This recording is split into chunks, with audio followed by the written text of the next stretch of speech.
Illinois may not be the most corrupt state in the nation, but according to one study, we're pretty high on the list. That's up next on Capitol View.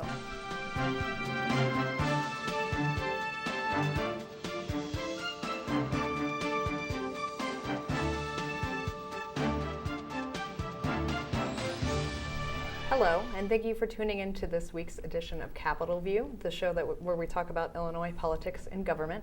I'm your host, Jamey Dunn with Illinois Issues magazine, and with me today is Charlie Wheeler, longtime Statehouse reporter and director of the Public Affairs Reporting Pgm at UIS. Charlie, thanks for being here. It's a pleasure to be here, as always. Andrew Thomason, Statehouse reporter for Illinois Statehouse News. Drew, thanks for coming. Anytime. Well, as I mentioned early on in the show, there was a report that came out this week kind of trying to rank which states in the nation are the most corrupt. Some professors at the University of Illinois set out to see if Illinois, with all the bad rap we've been getting lately, is actually the most corrupt state in the country.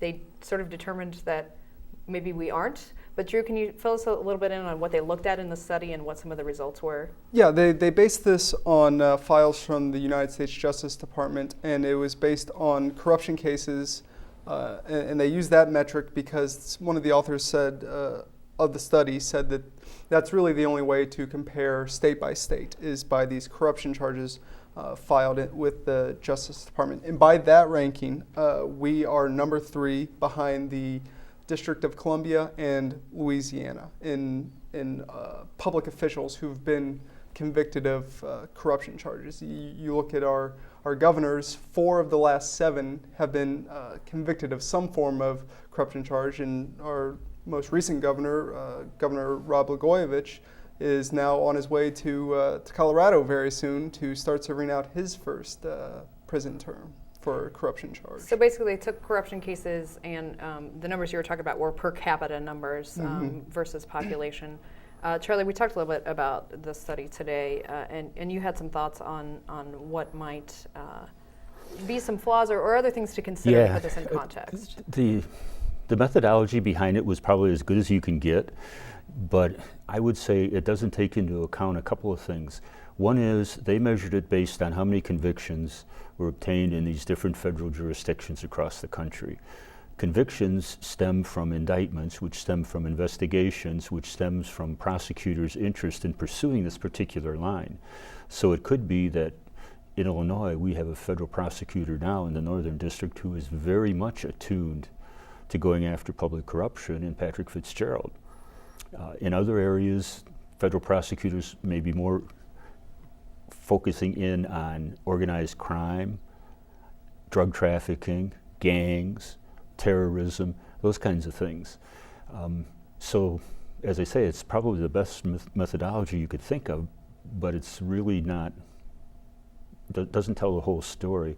Plus it leaves out a whole area of activity that I think the average citizen would think is pretty corrupt. People gaming the system, people taking advantage of loopholes, but which does not count as being illegal. And so it's probably the best we have, but I don't think it paints a totally accurate picture of what's going on. Well, a lot of the regions that scored high on this metric have a history of machine party politics. Louisiana was fairly high, New York. Chicago was actually the district that was seen as the most corrupt when looking at all the federal districts. And this went back to the 70s. So how much does Chicago's history of machine politics probably play into us being on this list? I suppose it does, but if you look back historically and going back a long time, even before I was covering government, Congress in 1787 passed something called the Northwest Ordinance, which was to carve the old Northwest into states, make 5 states out of it. Originally, the dividing line between the northern tier and the southern tier was supposed to be the bottom of Lake Michigan.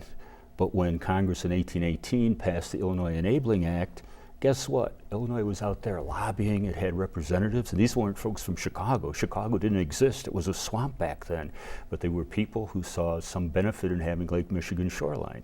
So as a result, Illinois' northern boundary is now 45, 50 miles north of the tip of Lake Michigan. And instead of being in Wisconsin, Chicago is in Illinois. Downstaters might not like that. Then this act of 1818 said, okay, once Illinois has 60,000 white male residents of legal age, which was 21, it can be a state. But the feds also said to the territorial folks, well, you do the census. So lo and behold, they did the census, and oh yeah, we got more than 60,000. So in December, the president signs the bill. Illinois is a state. 2 years later, the feds did the official federal census and found out we had 55,211. So either like 5,000 people left once Illinois became a state, or they fudged on the numbers. And from contemporary accounts that I read in a history of Illinois done by Bob Howard, what they were doing is somebody came into town, oh, you count once. They go out, they come back into town, oh, you're counted again. And so we fudged on the numbers. And I just say that to point out that Illinois' we'll just say rather shady reputation actually predates statehood. And I'd add that it wasn't Democrats, there wasn't a Democratic Party in charge back then. It wasn't Republicans, the party didn't exist. It was, in fact, I guess for want of a better term, these were people who would be the philosophical ancestors of the folks who are today the hedge fund managers, the speculators, the risk takers who were out trying to game the system because they saw an economic advantage. So you're saying it's not just the recent news that we've had with corruption. We've really earned this title over many decades. And in fact, if you go back 80, 90 years and you talk about the Chicago machine, it was a Republican operation. Chicago didn't become democratic in the sense of its political powers until after the Depression and FDR. Well, it was interesting. The author, or one of the authors of the report, and speaking yesterday, said that there's another report out that ranked states by public perception of corruption, and it pretty much followed that it matched their study. So among the entire country, people, from California to New York view Illinois as the third most corrupt state in the union, and I found that fascinating, that perception kind of followed reality in this instance. Well, and one other footnote to this, a lot of these cases were tried in the Northern District, but the authors did say some cases, for example, the Cellini trial was moved or held in that district, even though Cellini is, Springfield native, Springfield insider. So it doesn't mean that all those cases are taking place in Northern Illinois. So, all right, well, let's move on to campaign finance. There was an interesting lawsuit this week that looks to change Illinois' campaign finance rules based off of a recent Supreme Court ruling. Drew, can you fill us in on that a little bit? Yeah, this was a case filed in Northern Illinois by a political action committee called Personal PAC. They're a pro-choice PAC, and they're one of the PACs who, since abortion is a pretty divisive issue, they don't work, they don't lobby, they don't give money to gain access to candidates once they're elected. They give money to get candidates that are already on their side elected. They want to get pro-choice candidates in the General Assembly. They figure that the more they can stack the chips in their favor, the more they'll be able to have legislation either pass or not, whichever way they want it. They are suing the state, saying that Illinois' recent campaign contribution limits to PACs are unconstitutional in the light of the Citizens United case, which is the federal case that has paved the way for these super PACs, these groups that are made up of corporate entities and can make unlimited independent expenditures on behalf of a candidate as long as they don't coordinate with a candidate. And so, kind of taking the next unanswered question, Personal PAC is saying that Illinois' law that limits me from giving however, $1 million to Personal PAC is limiting their ability to spend $1 million in favor of a candidate. It's kind of a splitting hairs to a certain degree, but that's what the law does. They like to split hairs. And so they want those limits rolled back, even though it's fairly, I don't know if ironic or coincidental, but Illinois passed its first campaign contribution limits a year ago. Or they went into effect a year ago, and they passed this right before Citizens United came out and kind of reshaped the landscape on political campaign contributions. Charlie, what are your thoughts on this kind of case? I know when this bill was passed, there was some speculation that these limits were specifically targeting organizations like Personal PAC who raised just buku bucks and were pretty involved in campaigns. Yeah, I think philosophically getting money out of elections would be a good idea. I think practically and constitutionally, there's really not any way you can do it, particularly in light of the Supreme Court. What the Supreme Court in essence is saying is that my right to give money is protected First Amendment free expression right, and therefore it can't be limited. It can be limited in terms of giving it to a candidate, but if I want to give it to some other group supporting whatever cause, there can't be any limits. And so as a result, you have some of these extremely wealthy individuals pouring millions and millions of dollars into the presidential race. And to me, it's just a natural extension that groups in Illinois would say, we don't coordinate with campaigns. We should be allowed to collect as much money as we can and use it to support candidates or issues that reflect our views. And the argument on that being that you giving money to a certain organization that isn't a politician is not going to breed corruption in the way that perhaps if you wrote a politician $1 million check. That's what the lead opinion said, that, oh, there's no problem here. There's no perception that people with tons of money are going to buy elections.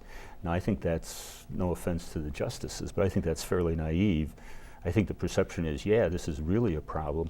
And I think what compounds it on the federal level is there is no requirement that these super PACs have to say where they get the money from. I'm somebody who, over the years, has been skeptical of campaign limits because I figure there's always some way around it because money's always going to come into the system. And the best way to protect against impropriety is to make sure that everything is disclosed. So if I'm a citizen and I see that my local legislature got buku bucks from somebody who's supporting a particular issue and the legislator votes for it, then I can say, okay, I don't think this is right, and so I'm not going to vote for the legislator. But when you don't know where that money is coming from with these outside groups, it's hard to assess who's trying to influence the system. And there's also speculation that money from outside the country could come in, particularly in the case of multinationals.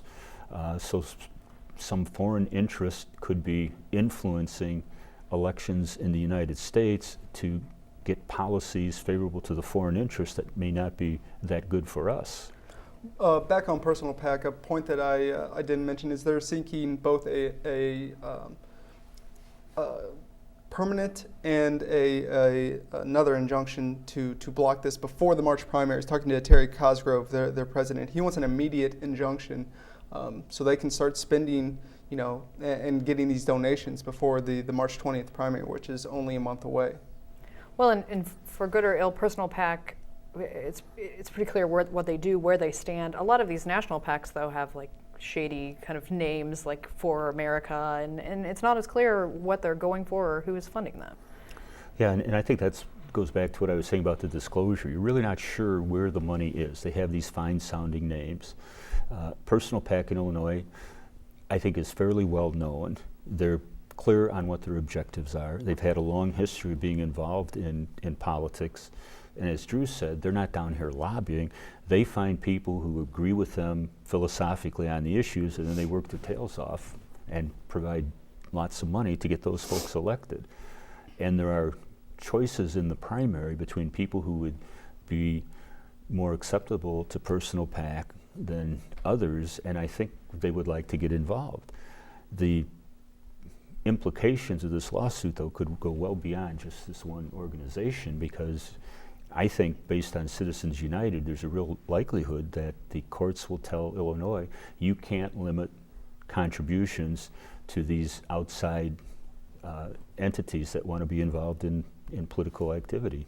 I really wouldn't be surprised if we saw this being appealed all the way up to the United States Supreme Court. Whether they hear it or not is a whole another issue, but I really wouldn't be surprised if everyone involved in the argument wanted to take it that whole way. And if it does, I don't have a crystal ball on what the Supreme Court is going to rule, but if Citizens United is any indication, I would think that they would come down likely in favor of Personal PAC, just given the current makeup of the court.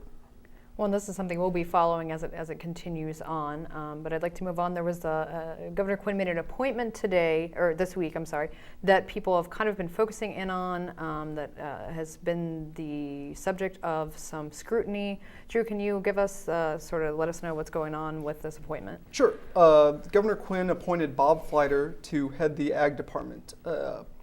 Fleiter is a former state rep. He lost out on his bid for re-election, is one of the infamous 12 legislators who, during the lame duck session, voted in favor of the income tax increase and kind of were able to put their votes behind it. Fleiter's case has really, in a dead news week, proven a boon because Fleiter campaigned against an income tax increase and then voted for it. So it's given a chance for the Republicans, especially during an election year, to once again bring up the income tax increase and kind of say that some say it without saying it. Some actually go ahead and say that this is Quinn paying these guys back for their votes. Well, Charlie, we talked about this a little earlier today as well. This is something that goes on often. People come out of the legislature into an administration. Is this something that's worth getting really worked up about, or is this kind of par for the course? Well, if I'm a Republican campaign operative, yeah, this is something that I could really massage and try and make my points and score some favorable publicity for my side. If you're someone who's a student of government and looks at it over the long haul, no. And in fact, the criterion that I think should be looked at is the person qualified. Does he have some background? Fleiter represented a rural district. He was on the Ag Committee. He received the equivalent of, what would you say? He was on the Farm Bureau's All-Star team 3 times. Every couple of years they do one of these, and he made it 3 times because of his support for agricultural interests. He represented a district where a lot of people work for ADM. And so he's got a lot of familiarity with the issues. It's not as though Quinn picked some machine hack from Chicago to put him in charge of the department. And historically, folks have moved from the legislature to the executive branch. Bob Fleiter would hardly be the first one. And maybe I'm getting old and cynical, but I can't get too exorcised about this, other than that, yeah, this is an issue that Republicans will try and make hay on. Well, people are kind of throwing around this phrase that has been brought up before, calling it a quid pro quo. And, Governor Quinn's appointments have definitely come under scrutiny before. Do you think that's part of the reason why this one is getting a lot of focus, because he has had a lot of criticism on past appointments? Yeah, although I guess it's part of this overall image of Governor Quinn as, what would you say, not being the most organized, the most efficient manager that there could be. And he has appointed some people whose credentials were more questionable. If you guys remember, he appointed Jonathan Munkin to head the state police, someone who, although he had a very distinguished military career, had no background in law enforcement. And that seemed far less a case of a politically driven, more than just someone that Quinn liked and trusted at the time. Mm-hmm. So, Drew? Well, and part of the deal with Munkin was his age, too. I mean, he was 28, 29 when he was appointed to head the Illinois State Police. And there's kind of, with the police, they like their own, and he was not from that, despite his experience leading, I think, tanks in Iraq. And that was a case of him not really being liked by the organization that he was heading.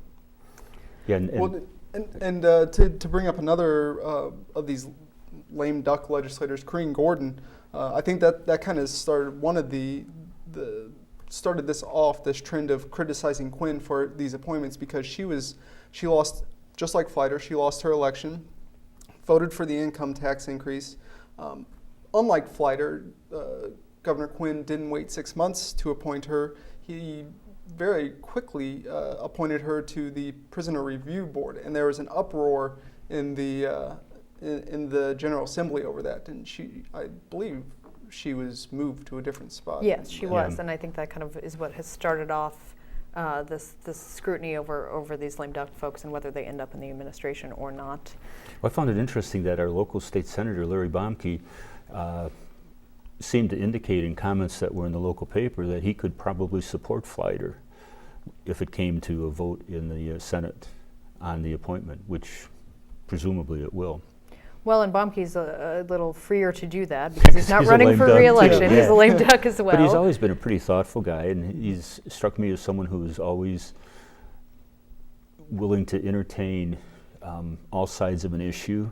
And in fact, he was one of the people who provided a key vote for Rod Blagojevich in his first term to borrow money to help shore up the pension systems.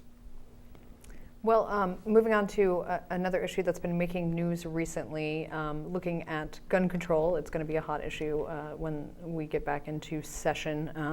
There are those who would like to see concealed carry move again this session. It was up previously. They couldn't quite get there with it, and Quinn strongly opposed it.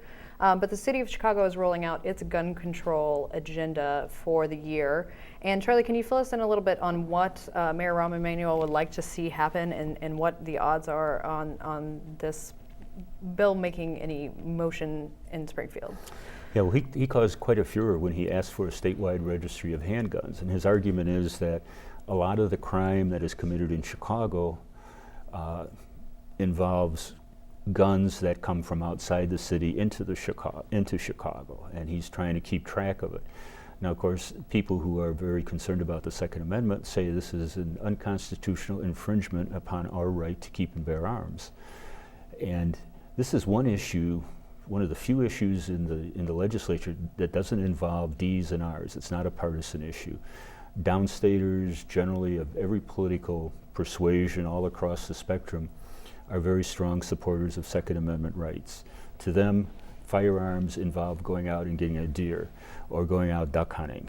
To people who live in Chicago and to a lesser extent in the suburbs, it's a question of personal safety and community violence. And to them, the notion of firearms is some gangbanger who can't shoot straight killing some 3-year-old girl. And so you have this regional divide on this issue. So Emanuel, as Mayor Daley before him, trots out a gun control package. The downstaters go bananas and say, no, we're not going to do that.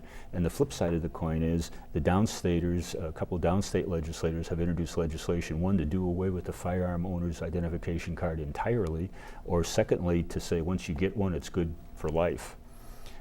I think there'll basically be a standoff because there has been a standoff for the last 50 years or more. Yeah. There has been some speculation that Emanuel might be seeking to trade this registration for some form of carry in the state, since there is a feeling that it may be inevitable that we would get concealed carry here eventually, since we are the last state. Do you see that as a potential new ground? Well, you guys probably have a better sense because you're there every day. My sense is that the folks who are strong proponents of Second Amendment rights are not going to agree to that. They're going to think history is on our side, momentum is on our side. Illinois is now the last state that doesn't allow concealed carry. Wisconsin had been with us, and then they allowed it just recently. So I think they see, why should we give away something? And particularly the idea of registration, which is very much anathema to us. We'll just wait.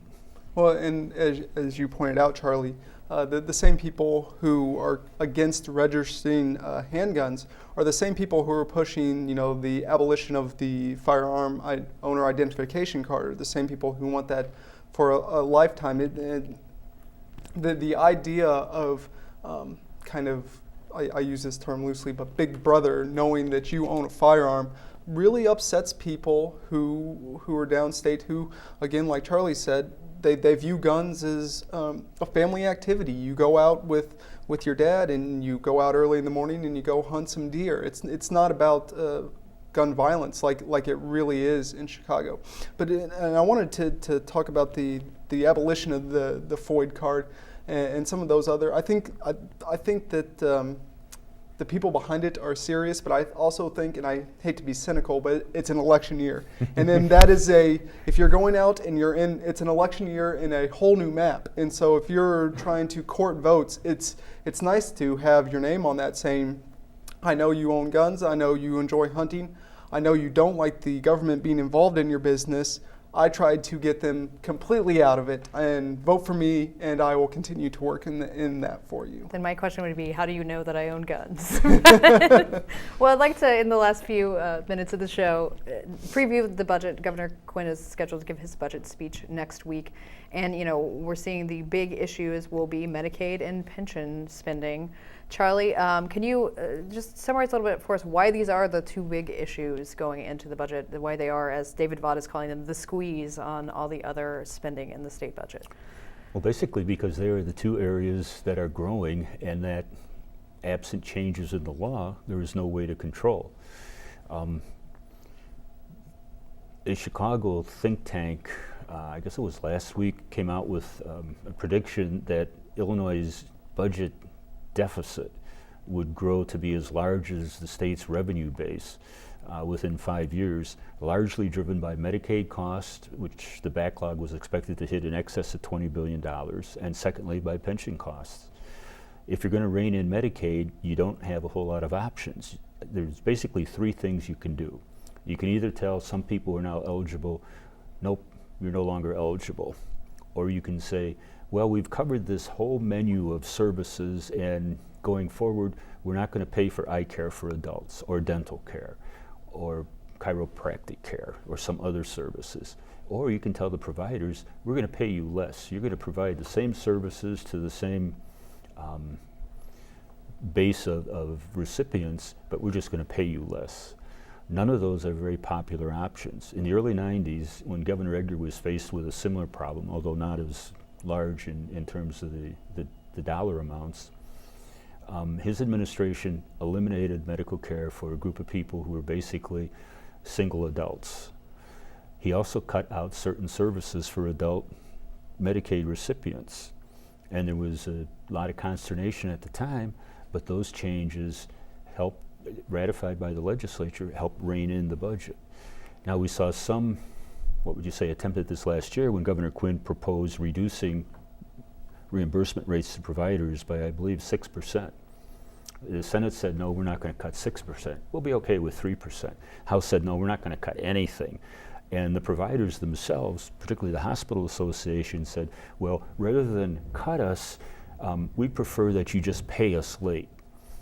Pay us the same amount, and if you want to take another couple months to get it to us, that's okay, but just don't cut our rates. Well, and we are going to have to leave it at that. That is one thing that's going to make the budget very difficult going forward. There's going to be some tough decisions. So, you know, check back next week and we'll have a preview of, or we'll have, a summary of everything Quinn had to say. I'd like to thank my guests, Charlie Wheeler and Andrew Thomason, for being here. I'm your host, Jamey Dunn with Illinois Issues, and tune in next week for another edition of Capitol View, or you can check us out on Facebook. It's Capitol View Politics on Facebook.